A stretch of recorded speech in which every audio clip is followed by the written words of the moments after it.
সবাই তো অনেক ধরনের পাকোড়া খেয়েছো। আজকে নিয়ে আসলাম আলাদা স্বাদের করলার পাকোড়া। এই জন্য 3টা করলা স্লাইস করে কেটে লবণ মাখিয়ে অল্প পরিমাণ তেল দিয়ে এটাকে কড়াইতে দিয়ে ঢাকনা দিয়ে ঢেকে কিছুক্ষণ ভেজে নেব।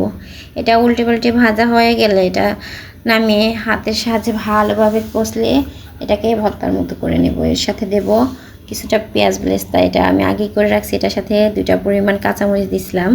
এরপর সামান্য পরিমাণ হলুদ, 2 চামচ পরিমাণ কর্নফ্লাওয়ার আর 2 চামচ পরিমাণ চালের গুঁড়া দিছি এই জন্য যে একটু শক্ত হবে। আর দিলাম চিলি ফ্লেক্স, যারা ঝাল না খায় তারা চিলি ফ্লেক্স না দিলেও চলবে, এটা ঝালের জন্য দেওয়া। এবার ভালো করে মিক্সড করে বড়ার শেপ দিয়ে নিচ্ছি।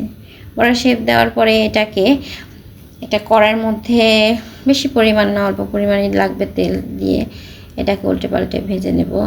এরপরে হয়ে গেল করলার পাকোড়া। এটা ডায়াবেটিস রোগীদের জন্য খুবই উপকারী। ডায়াবেটিস রোগীরা এমনিতেও করলা তাদের জন্য উপকার। আর